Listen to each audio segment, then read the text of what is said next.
नमस्कार दोस्तों, मैं आपका मित्र आशीष कुमार कोस्टा अपने YouTube channel future zone Jabalpur में आपका स्वागत करता हूं। NCERT science class 8 chapter number 11 बल एवं दाब।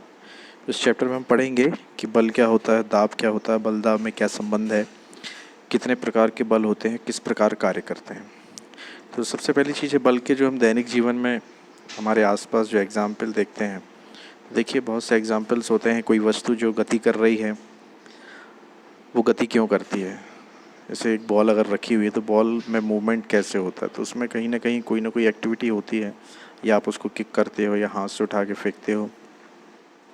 तो प्रारंभिक अवस्था जो वस्तु की अगर वो स्थिर है तो उस पर कोई कार्य किया जाता है, तब उसमें गति होती है। मतलब उस पर कार्य किया गया है, मतलब बल लगाया गया है। तो बल लगाने से क्या क्या प्रभाव होते हैं, जैसे बहुत से एग्जाम्पल्स यहाँ गिवन हैं कि गोलरक्षक जो है वो गेंद को किस प्रकार रोकता है। अगर रोक लेता है या हाथ में पकड़ लेता है या उसकी दिशा परिवर्तित कर देता है या उसको वापस मार के उसको बैक कर देता है।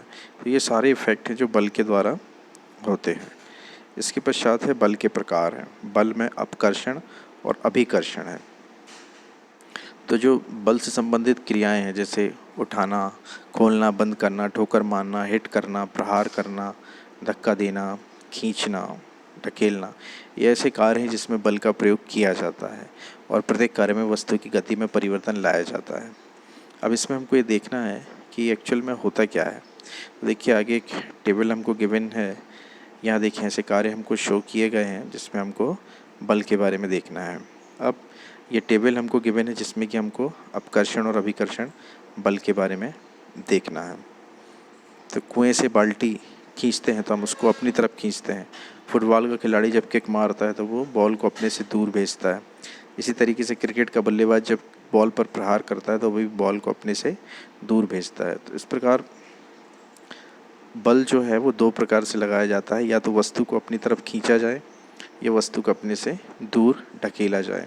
तो इसी के आधार पे बल दो प्रकार के प्रारंभिक रूप से माने गए। जैसे धक्का देने को बोला गया है अपकर्षित करना और खींचने को बोला गया अभिकर्षित करना। तो बल के भी दो प्रकार हो जाएंगे, एक अभिकर्षित बल जिसमें हम वस्तु को अपनी तरफ खींचते हैं, और एक अपकर्षित बल जिसमें वस्तु को अपने से दूर फेंकते हैं या दूर ढकेलते हैं। तो ये मुख्यतः बल के दो कारण हो गए। इसके पश्चात बल अन्योन्य क्रिया के कारण लगते हैं। तो देखिए, अन्योन्य क्रिया के कुछ एग्जाम्पल्स हैं कि कार के पास यदि व्यक्ति खड़ा है, उसको धक्का देता है तो कुछ समय बाद कार जो है वो गति करने लगती है और उसको एक लंबे समय तक उसमें धक्का लगाना पड़ता है। इसके अलावा गर्ल्स हैं, ये एक दूसरे को धक्का देती हैं, तो फिर जिसका बल कम होता है तो वो मूव करने लगती है विपरीत दिशा में। तो इस प्रकार ये अन्योन्य क्रियाएं होती हैं जिससे कि हम बल का निर्धारण कर सकते हैं या हम बल का अनुभव कर सकते हैं।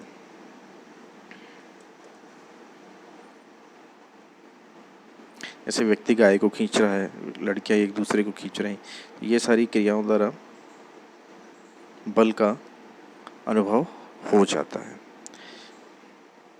इसके पश्चात जैसे किसी एक लकड़ी के मेज पर अगर दो लोग एक दूसरे विपरीत दिशा से अगर बल लगाते हैं तो उसमें जो परिवर्तन है, उसकी स्थिति में जो परिवर्तन है वो बहुत नगण्य होता है या बहुत न्यून होता है। लेकिन वही चीज़ अगर दोनों लड़के एक तरफ से अगर बल लगाते हैं तो जो परिणामी जो परिवर्तन होता है या उस पर जो परिणामी जो बल का कार्य होता है वो दोनों के द्वारा लगाए गए बल का परिणाम होता है। तो उसमें जो संदूक है वो आसानी से खिसक जाता है। मतलब ये है कि बल के साथ साथ उसकी दिशा भी महत्वपूर्ण होती है। अगर विपरीत दिशा में समान बल भी लगाया जा रहा है तो वो एक दूसरे को नष्ट कर देते हैं। तो यहाँ कुछ इससे संबंधित फैक्ट हैं। देखिए, एक ही दिशा में लगाए गए बल जुड़ जाते हैं। अगर आप बल लगाने की दिशा अगर समान है तो जो परिणामी जो बल होता है वो दोनों के योग के बराबर होता है, और इसी प्रकार यदि दिशा विपरीत है तो जो परिणामी बल है वो दोनों बलों के अंतर के बराबर होता है। इसके पश्चात बल के परिमाण मतलब होता है मात्रा। तो परिमाण के बारे में एक कॉन्सेप्ट है कि एक बल दूसरे से बड़ा या छोटा हो सकता है। मतलब दो बल परिमाण में कम या ज़्यादा हो सकते हैं या बराबर भी हो सकते हैं। और बल को जब भी हम निरूपित करेंगे तो उसके साथ में दिशा को निरूपित करना महत्वपूर्ण है। इसके पश्चात एक कॉन्सेप्ट नेट बल का भी है। तो नेट बल क्या होता है कि किसी भी वस्तु में एक या एक से अधिक बल कार्यरत हो सकते हैं और उस वस्तु का जो परिणामी बल है वो एक्चुअली में उन सभी बलों के प्रभाव से उत्पन्न होता है, क्योंकि अगर एक से अधिक बल कार्य कर रहे हैं तो जिस बल का परिमाण अधिक होगा उस बल की दिशा में वस्तु विस्थापित हो जाती है। इसके पश्चात बल के प्रभाव हैं। बल किसी वस्तु में लगाने पर उसमें क्या क्या प्रभाव हो सकते हैं, तो ये बहुत सिंपल चीज़ें हैं, ये हमारे डेली यूजेस में हम देखते हैं। तो सबसे पहला ये है, जैसे ये दिया है, विराम अवस्था में गेंद पर बल लगाने से वह गतिशील हो जाती है। मतलब बल लगाने का सबसे पहला जो परिणाम है वो ये है कि अगर वस्तु विरामावस्था में है और उस पर अगर कोई बल लगाया जाता है तो वो वस्तु को विरामावस्था से गति अवस्था में ला देता है। जैसे कि मैदान पर रखी हुई बॉल पर अगर कोई किक करता है तो बॉल जो विरामावस्था में है वो गति की अवस्था में आ जाती है। इस प्रकार इसका दूसरा एग्जाम्पल है, अगर उस बॉल को कोई दूसरा खिलाड़ी, या अगर जैसे मान लीजिए गोल पोस्ट की तरफ अगर किसी खिलाड़ी ने किक किया है और उस किक को गोलकीपर ने पकड़ लिया, तो वो जो बॉल है वो गति अवस्था में थी लेकिन गोलकीपर ने हाथों में पकड़ लिया, तो अब वो उसने जो बल लगाया उससे वो वस्तु विराम अवस्था में आ गई। तो ये बल का दूसरा एक प्रभाव है कि गतिशील वस्तु को विराम अवस्था में बल लेके आ जाता है। और तीसरी चीज़ ये है कि जैसे क्रिकेट की बॉल होती है, बॉलर जैसे बॉल फेंकता है तो बैट्समैन उसको एक गाइड करता है या हिट करता है। तो बॉल जो कि बॉलर की तरफ आ रही थी, मतलब बॉल जो कि बॉलर ने फेंकी और बैट्समैन की तरफ आ रही थी, लेकिन अब वो किसी दूसरी दिशा में मुड़ गई है। तो ये बल का तीसरा प्रभाव है कि वस्तु में बल लगाने से उसकी, अगर वस्तु गतिमान है तो उसकी गति की दिशा में परिवर्तन हो जाता है। तो ये बल के तीन महत्वपूर्ण परिणाम हमने देख लिए। पहला ये है कि जो स्थिर वस्तु है वो गतिमान हो जाती है, दूसरा गतिमान वस्तु जो है वो स्थिर हो जाती है, और तीसरा जो है कि वस्तु की गति की दिशा में परिवर्तन हो जाता है। इसके पश्चात कुछ और प्रभाव हैं, जैसे वस्तु पर बल लगाने से उसकी आकृति में परिवर्तन हो जाता है।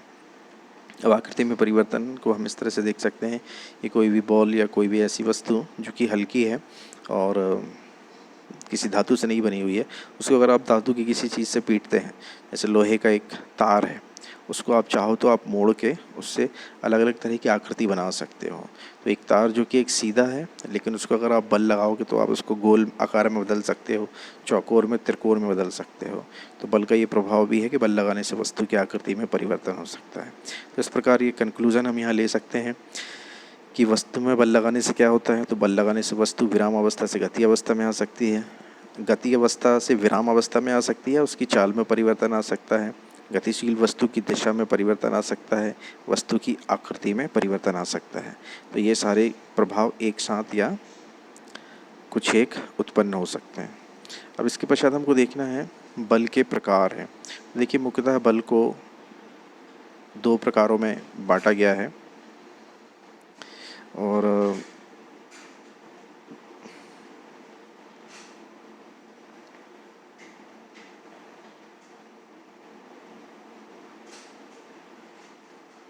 देखिए, बल को मुख्यतः दो प्रकारों में बांटा गया है। पहला है संपर्क बल। संपर्क बल की डेफिनेशन ये है कि वे बल जो दो संपर्क में आने वाली वस्तुओं पर ही कार्य करते हैं, और अगर वस्तु संपर्क में नहीं है तो ये बल उनके ऊपर कार्य नहीं करेंगे, संपर्क बल कहलाते हैं। तो संपर्क बल में सबसे पहला एग्जाम्पल पेशी बल का है। तो पेशी बल मतलब ये है कि पेशियों द्वारा जो बल लगे, या मेंस पावर या एनिमल पावर के द्वारा जो कार्य किया था वो पेशी बल कहलाता है। तो पेशी बल के बहुत सारे एग्जाम्पल है। आमतौर पे हम अपने दैनिक जीवन में जितने भी कार्य करते हैं अपने हाथों से, वो पेशी बल से संबंधित होते हैं। घोड़ा गाड़ी या बैलगाड़ी में जो कार्य होता है बल का, वो भी पेशी बल से संबंधित होता है।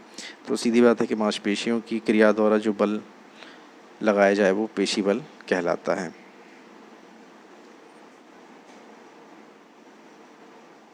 इसके पश्चात पेशी बल के कुछ बहुत महत्वपूर्ण कारक है जो परीक्षा की दृष्टि से आपके लिए महत्वपूर्ण है। तो ये हमारे शरीर की आंतरिक क्रियाएं होती हैं, जैसे पेशी बल ही हमें सभी क्रियाकलाप करने योग्य बनाता है। इन क्रियाकलापों में शरीर की गति तथा मुड़ना भी शामिल होता है। मतलब जो आंतरिक जो शरीर की गतियां हैं वो पेशी बल से ही संबंधित होती हैं। जैसे पाचन क्रिया में भोजन जो है वो आहार नाल में आगे की ओर ढकेला जाता है। वहाँ पे कोई भी हाथ से या पैर से कोई कार्य नहीं होता है, लेकिन वहाँ पे पेशियाँ, जो आहार नाल की पेशियाँ हैं, वो एक संकुचन विरलन की क्रिया उत्पन्न करती हैं, जिससे कि भोजन जो है वो आहार नाल में आगे की ओर खिसकता जाता है। इसी प्रकार श्वसन क्रिया में वायु अंदर लेते समय तथा बाहर निकलते समय फेफड़े फैलते और सिकुड़ते हैं, तो ये भी पेशीय बल से ही संभव होता है। तो यहाँ पे ये बहुत महत्वपूर्ण पॉइंट है, एग्जाम में आपके पूछा जा सकता है कि पेशी बल यहाँ कार्य करता है। इसके पश्चात पशुओं में भी सारे कार्य जो हैं वो पेशी बल से संबंधित होते हैं। तो इसके पश्चात नेक्स्ट है घर्षण बल। तो घर्षण बल क्या होता है? घर्षण बल एक्चुअली में कोई भी दो संपर्क की सतहों पर कार्य करता है, जिसमें कि गति हो रही है। दोनों वस्तुएं यदि गतिमान है तो, या फिर एक वस्तु गतिमान है और एक वस्तु स्थिर है, या फिर दोनों वस्तु स्थिर हैं। तो तीनों अवस्था में घर्षण बल कार्य करता है। और घर्षण बल जो है वो गतिमान वस्तु या गतिमान वस्तुओं की गति की दिशा के विपरीत कार्य करता है। इसको फॉर सिंपल एग्जांपल से हम समझेंगे। इसको एक बिल्कुल सिंपल एग्जांपल से हम समझ सकते हैं कि एक फर्श में अगर आप बॉल को लुढ़काते हैं तो वो बॉल कुछ देर लुढ़कने के पश्चात उसकी गति धीमी होती है। फिर गति धीमी होने के पश्चात वो बॉल रुक जाती है। तो जो आमतौर पे घर में जो आंगन होता है जिसमें गोबर लिपा होता है, उसमें अगर आप बॉल को लुढ़काते हैं तो वो कुछ दूरी तक जाती है। लेकिन अगर यही बॉल आप चीप वाले फर्श में लुढ़काएंगे तो थोड़ी और दूर तक जाएगी। यही बॉल अगर आप सीमेंट वाले फर्श में लुढ़काएंगे तो वो थोड़ा सा उसका जो मूवमेंट है वो थोड़ी और ज़्यादा रहेगा। और मार्बल वाले फर्श में अगर आप लुढ़काते हैं तो उसका मूवमेंट और ज़्यादा होता है। तो ये सरफेस के ऊपर निर्भर करता है कि बॉल कितनी दूर तक जाएगी। तो इस प्रकार का जो अनियमित आकार का जो सरफेस होता है वो वस्तुओं की गति में एक बल लगाता है, जिसको घर्षण बल कहते हैं। घर्षण बल को आप ऐसे भी समझ सकते हो कि नॉर्मली अगर हम गाड़ी चला रहे हैं तो हमारे चेहरे पे जो हवा लगती है, जैसे कि हमारे बाल पीछे हो जाते हैं, ये भी एक तरह का घर्षण बल है। और इसके साथ में अधिकांशतः आप लोगों ने देखा है कि हम बोलते हैं कि तारा गिर रहा है। तारा गिर रहा है एक्चुअली में क्या होता है, कोई भी उल्का पिंड होता है जो कि पृथ्वी के गुरुत्वाकर्षण बल के प्रभाव के कारण पृथ्वी के अंदर आता है। लेकिन हमारे वायुमंडल में जो वायु की परतें हैं उसके द्वारा उसमें जो घर्षण उत्पन्न किया जाता है उससे वो उल्का पिंड जल जाता है। तो ये भी एक तरह का घर्षण बल है। तो घर्षण बल भी एक संपर्क बल है और ये वस्तु की गति का विरोध करता है। इसके पश्चात हम देखेंगे असंपर्क बल। असंपर्क बल से आशय ये है कि वे बल जो बिना संपर्क की वस्तु पर कार्य कर लेती है, मतलब ऐसे बल जिनको कार्य करने के लिए संपर्क की आवश्यकता नहीं होती है। तो ऐसे बल हैं ये दूर से ही लग जाते हैं। तो इसमें सबसे पहला जो एग्जाम्पल है वो विद्युत चुंबकीय बल है।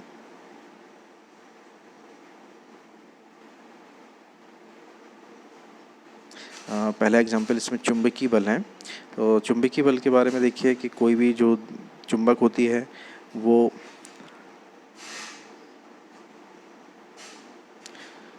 चुंबकीय बल से सभी लोग परिचित हैं। चुंबकीय बल क्या होता है? दो चुंबकों के बीच में आपस में बल लगता है और चुंबक वही बल लोहे पे भी लगाती है। तो चुंबक क्या करती है, लोहे को आकर्षित करती है, लेकिन काफ़ी दूर से भी ये बल लग जाता है। तो ये असंपर्क बल हुआ। और दो चुंबक अगर आसपास लेके आए जाते हैं तो वो उनके जो समान ध्रुव हैं वो एक दूसरे को प्रतिकर्षित करते हैं, मतलब वहाँ पे एक दूसरे को दूर फेंकते हैं। और अगर विपरीत ध्रुव हैं तो एक दूसरे को आकर्षित करते हैं। तो यहाँ पे अभिकर्षित और अभिकर्षित बल लग जाएगा कब? जब विपरीत ध्रुव हैं तो वो एक दूसरे को खींच लेंगे। और अपकर्षक बल लग जाएगा तब जबकि वो समान ध्रुव के हैं तो एक दूसरे को दूर फेंकते हैं। तो ये चुंबकीय बल असंपर्क बल का उदाहरण होता है। इसके अलावा असंपर्क बल का एक और उदाहरण है स्थिर वैद्युत बल। स्थिर वैद्युत बल से हम सभी परिचित हैं, बचपन में इसके एक्सपेरिमेंट सभी ने किए हैं। स्थिर वैद्युत बल क्या होता है कि कोई भी वस्तु जो आवेशित है वो किसी दूसरे वस्तु को अपनी ओर खींचती है, इसको स्थिर वैद्युत बल कहते हैं। सूखे बालों में अगर कंघा या प्लास्टिक का स्केल घिसा जाए तो वो कागज़ को अपनी ओर आकर्षित करने लगता है और कागज़ दूर भी रहता है तो भी ये उस पर कार्य करता है। तो ये जो विद्युत आवेशित वस्तु है उसके द्वारा जो आकर्षण बल लगाया जाता है ये स्थिर विद्युत बल कहलाता है। इसके पश्चात गुरुत्वाकर्षण बल के साथ में है गुरुत्व बल या गुरुत्व किसे कहते हैं। तो कोई भी वस्तु है वो दूसरी वस्तु को अपनी ओर आकर्षित करती है और ये आकर्षण बल वस्तु के आकार पर निर्भर करता है। गुरुत्व केवल पृथ्वी का गुण ही नहीं है बल्कि विश्व में सभी वस्तुएं चाहे वो छोटी हों बड़ी हों एक दूसरे के ऊपर बल लगाती हैं और ये गुरुत्वाकर्षण बल कहलाता है। इसके पश्चात बल के बाद हम दाव को देखेंगे। तो दाव क्या होता है एक्चुअली में, दाव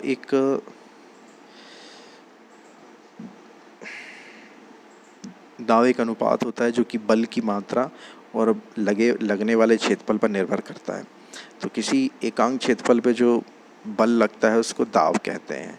तो देखिए यहाँ पे बल की मात्रा, दाव बढ़ाने के लिए हमको बल की मात्रा बढ़ानी पड़ेगी और क्षेत्रफल जो है उसको घटाना पड़ेगा। जैसे मान लीजिए हम दीवार में अगर कील गड़ाते हैं तो कील जितनी नोकदार होगी वो उतनी आसानी से दीवार पे गड़ जाएगी। कभी आप ऐसी कील की कल्पना कर सकते हैं जिसमें नोक नहीं है और उसको आप चाहे कितना भी आप हथौड़ी से ठोकेंगे, कितना भी उसमें बल लगा ले, वो आसानी से दीवार पर नहीं लगने वाली है। तो इसके हमारे दैनिक जीवन में काफ़ी उपयोग हैं। जैसे कि सबसे महत्वपूर्ण है कि जो वज़न उठाने वाले जो कुली होते हैं, देखिए इस डायग्राम दिया है, वज़न उठाने वाली कुली जो होते हैं वो अपने सिर पे एक गोल गोल पोटरी सी बनाकर रख लेते हैं। तो वो पोटरी बनाने से क्या होता है कि जो सिर के और भार के संपर्क का जो क्षेत्र है वो बढ़ जाता है, मतलब क्षेत्रफल बढ़ जाता है। तो जो दाब है उसकी मात्रा कम हो जाती है। क्षेत्रफल बढ़ने से दाब की मात्रा, क्षेत्रफल बढ़ने से, देखिए इस फार्मूले से देख लीजिए, क्षेत्रफल अगर बढ़ेगा तो क्षेत्रफल बढ़ने से दाब की मात्रा जो है कम हो जाएगी। तो उनको जो प्रेशर उनके सिर पे पड़ता है उनको कम लगता है।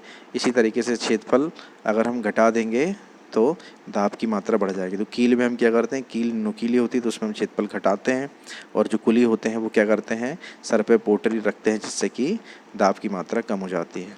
अब इसका एक और एग्जाम्पल है कि हम डेली यूजेस में जो हमारे पास जो बैग होते हैं या थैले होते हैं जिसमें कि हम भारी सामान रखते हैं, उसको ले जाने वाले जो बैग होते हैं उसके जो पट्टे होते हैं जिनको हम अपने कंधे में या लगाते हैं वो चौड़े होते हैं। उसका कारण यही होता है कि जितना पट्टा चौड़ा होगा, मतलब जितना क्षेत्रफल ज़्यादा होगा तो उसका दाब भी उतना ही कम होता जाता है। अब इसके पश्चात नेक्स्ट टॉपिक है कि गैसों और द्रवों के द्वारा जो दाब लगा जाता है वो क्या होता है। तो देखिए बिल्कुल सही बात है, गैस और जो द्रव है उनका निश्चित आकार और आयतन नहीं होता है। वो जिस भी पात्र में रखे जाते हैं उसका आयतन ग्रहण कर लेते हैं और पात्र की जो भीतरी सतह होती है, भीतरी दीवारें होती है, उस पर दाब लगाते हैं।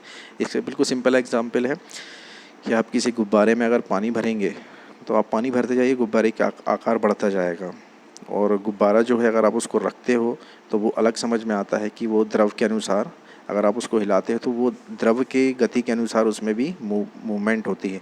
इसी प्रकार गुब्बारे में भी हम हवा भरते जाते हैं तो उसमें प्रसार होता जाता है। तो द्रव और गैस का ये गुण होता है कि वो जिस भी पात्र में रखे जाते हैं तो उसमें वो दबाव डालते हैं।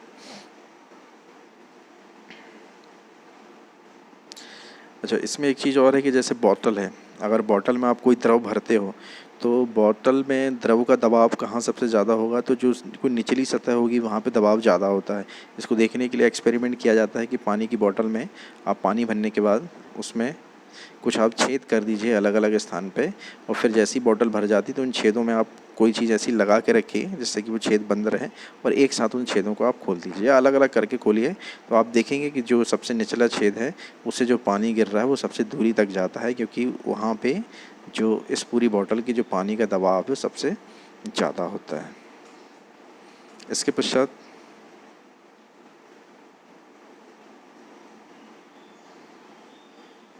यहाँ कंक्लूजन दिया हुआ है, गैसें जिस बर्तन में रखी जाती हैं उसकी दीवारों पर दबाव डालती हैं। इसके पश्चात हम देखेंगे वायुमंडलीय दाब क्या होता है।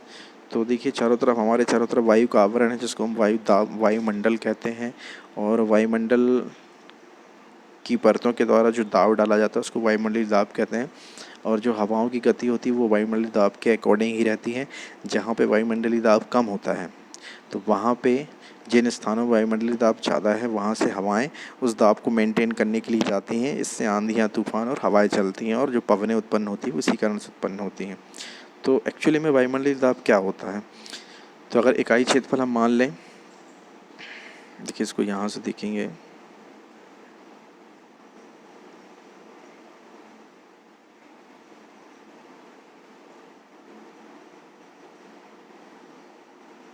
देखिए वायुमंडलीय दाब को हम यहाँ से देख सकते हैं कि हमारा जैसे सिर है, तो सिर का क्षेत्रफल हमने मान लिया कि 15 × 15 सेंटीमीटर आकार का हमारा सिर है। तो हमारे सिर के ऊपर जो वायुमंडल की अंतिम सीमा है, मतलब 600 किलोमीटर या 800 किलोमीटर ऊंचाई तक वायुमंडल पाया जाता है। तो ये 15 × 15 और गुणित 600 किलोमीटर की ऊंचाई तक जो एक वर्गाकार